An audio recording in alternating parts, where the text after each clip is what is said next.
जब घड़ी का काटा करता है 4 बजे का इशारा तो खबरों से हाई हो जाता है पारा।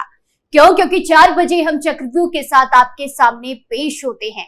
नमस्कार, कैपिटल टीवी में आपका स्वागत है और मैं आपके साथ प्रिया बिस्ट। आज चक्रव्यूह में सबसे पहले बात यूपी उपचुनाव की, दूसरी खबर एक कांग्रेस नेता से जुड़ी है, तीसरी खबर महाकुंभ में मुस्लिमों की एंट्री की और आखिर में बात पुलिस के तगड़े एक्शन की। तो चलिए शुरू करते हैं।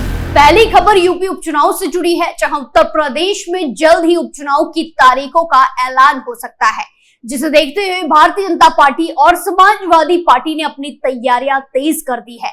यूपी उपचुनाव की तैयारियों का जायजा लेने के लिए सीएम योगी आदित्यनाथ ने आज मुख्यमंत्री आवास पर बीजेपी कोर कमेटी की बैठक की, जिसमें आगे की रणनीति पर मंथन किया गया। तो वहीं दूसरी तरफ सपा अध्यक्ष अखिलेश यादव लगातार जिलेवार पार्टी पदाधिकारियों के साथ बैठक कर रहे हैं।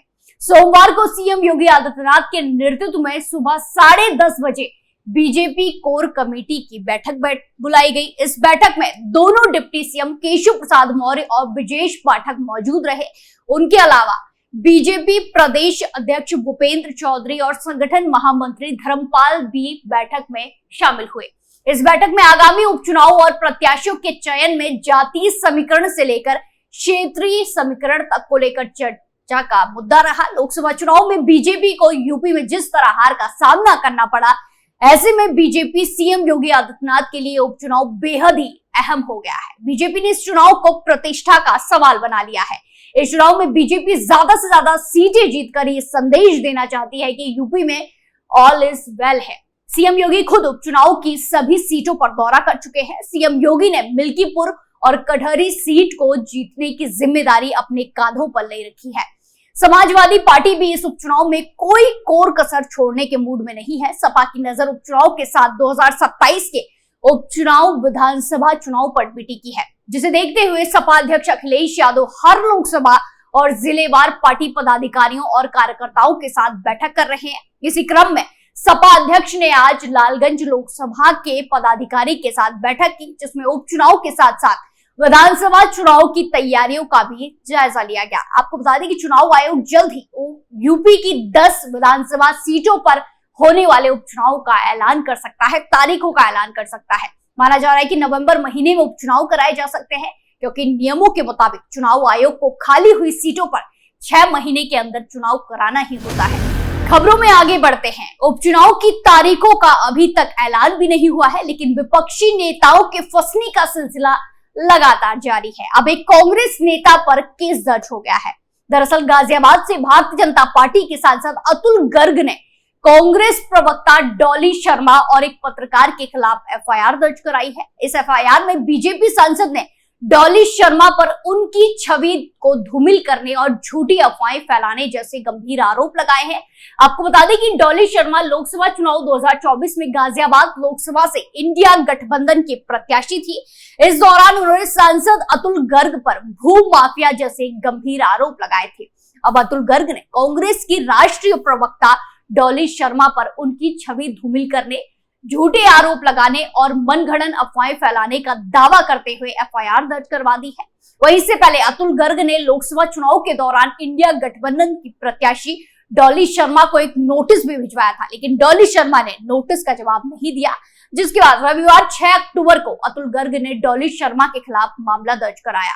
वहीं फिर बीजेपी सांसद के एफआईआर दर्ज कराने पर कांग्रेस प्रवक्ता डॉली शर्मा ने सोशल मीडिया प्लेटफॉर्म एक्स पर पलटवार करते हुए तीखी प्रतिक्रिया व्यक्त की, अपना ट्वीट किया। इसके बाद शाम तक उन्होंने मीडिया में भी एक बयान जारी किया। डॉली शर्मा ने कहा कि अतुल गर्ग, आप सांसद हैं और मेरे पिता से भी ज्यादा उम्र के व्यक्ति हैं। मैं आपकी किसी भी एफआईआर से डरने वाली नहीं हूं।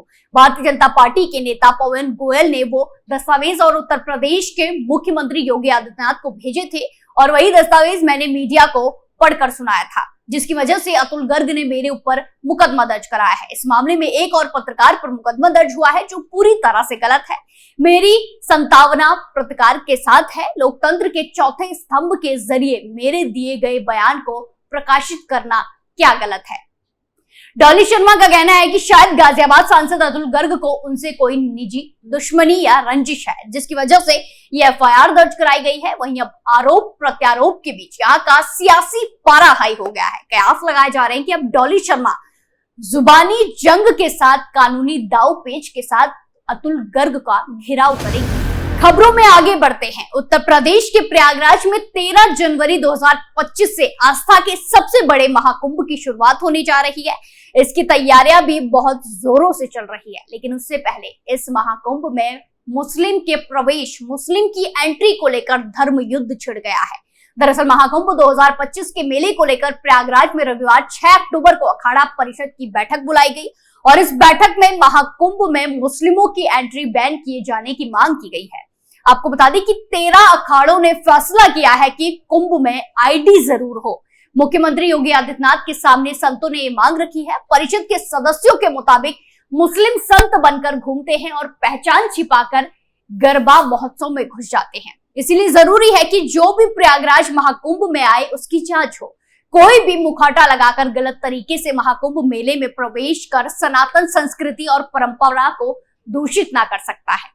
प्रयागराज में 13 अखाड़ों के साधु संतों ने बैठक के बाद ऐलान किया है कि महाकुंभ में पहचान पत्र दिखाकर एंट्री दी जाए और सिर्फ सनातनियों को ही प्रवेश मिले। वहीं मुख्यमंत्री योगी आदित्यनाथ ने रविवार को प्रयागराज में सभी 13 अखाड़ों, खाक चौक परंपरा, दड़ीबाड़ा परंपरा और आचार्य बाड़ा परंपरा के प्रतिनिधियों, पदाधिकारियों की उपस्थिति में बड़ा ऐलान किया है। सीएम योगी ने घोषणा की कि महाकुंभ 2025 के दौरान प्रयागराज की शास्त्रीय सीमा में मांस मदिरा की बिक्री नहीं होगी।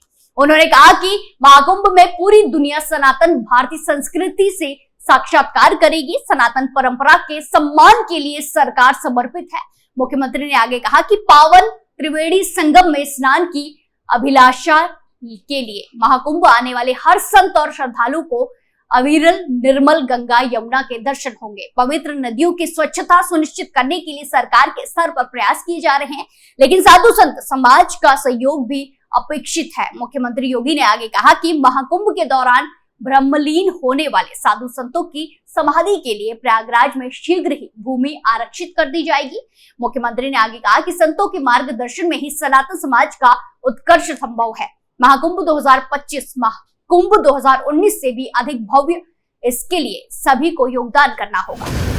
आखिरी खबर में बात पुलिस के तगड़े एक्शन की, जहां उत्तर प्रदेश के मेरठ से चौंकाने वाली खबर सामने आई है, जहां मोती मस्जिद के सामने बदमाशों ने तमंचे बनाने का कारखाना खोल रखा था। पुलिस को जब इस बात की सूचना मिली तो पुलिस ने प्लानिंग के बाद छापा मारा और मौके से 4 आरोपियों को गिरफ्तार किया है। पुलिस ने मौके से तैयार और अध बने तमंचे भी बरामद किए हैं। पुलिस ने तमंचे बनाने के औजार और अन्य सामान भी बरामद किया है। पुलिस के मुताबिक जो तमंचे यहां बनाए जा रहे थे उनकी सप्लाई यूपी से लेकर दिल्ली एनसीआर तक की जा रही थी। मेरठ पुलिस ने थाना लिसाड़ी गेट क्षेत्र की मोती मस्जिद में चल रही अवैध हथियार बनाने की फैक्ट्री का भंडाफोड़ किया। एसपी सिटी आयुष विक्रम सिंह ने बताया कि अवैध तमंचा बनाने वाले अभियुक्तों ने पूछताछ में बताया कि वो 4 गुना मुनाफे में तमंचे को बेचा करते थे। पुलिस ने जानकारी देते हुए कहा कि ये लोग तमंचा बनाने के लिए इस्तेमाल में आने वाली सामग्री को अलग अलग जगह से लिया करते थे ताकि शक ना हो। एक तमंचा बनाने की लागत करीब 8,000 आती थी और ये उस तमंचे को 24,000 रुपए में बेच दिया करते थे। गिरफ्तार आरोपियों के नाम साजिद, रेहान, नावेद और कय्यूम है। पुलिस ने बताया कि आरोपियों के पास से 6 अधबने तमंचे, 5 pistol body, 14 body plate, 12 pistol slide, mobile phone और कई आपत्तिजनक चीजें बरामद हुई हैं। पुलिस अधिकारी ने बताया कि आरोपियों के खिलाफ थाना लिसाड़ी गेट में मुकदमा दर्ज किया गया है और आगे की जांच चल रही है। आरोपियों के अन्य साथी इरदाश और परवेज उर्फ फर्रू अभी फरार है और पुलिस उनकी गिरफ्तारी के लिए प्रयास कर रही है। वहीं इस मामले में एसपी सिटी आयुष विक्रम सिंह ने आगे बताया कि आरोपियों का गिरोह अवैध शस्त्रों की सप्लाई करने में शामिल था। उनके खिलाफ पहले भी कई सारे मुकदमे दर्ज है। पुलिस ने आरोपियों के खिलाफ कार्रवाई करते हुए उन्हें जल्द से जल्द सजा दिलाने की बात कही है। पुलिस ने यह भी बताया है कि आरोपियों के पास से मिले हथियारों की जांच की जा रही है, उनके स्रोत का पता लगाया जा रहा है। इस अभियान में शामिल पुलिस टीम को वरिष्ठ पुलिस अधीक्षक ने पुरस्कृत करने की घोषणा भी की है। पुलिस ने अपराधियों के विरुद्ध इस तरह की कार्रवाई आगे भी जारी रखने की बात कही है। चक्रव्यूह में फिलहाल के लिए इतना ही, फिर पेश होंगे सनसनीखेज खबरों के साथ। बाकी तमाम खबरों के लिए देखते रहिए कैपिटल टीवी उत्तर प्रदेश। नमस्कार।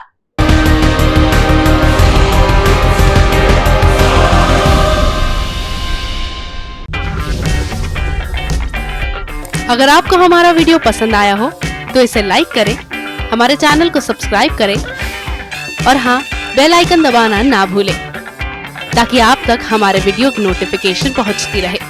आप अपना सुझाव हमें कमेंट बॉक्स में दे सकते हैं। हमारे साथ जुड़ने के लिए शुक्रिया।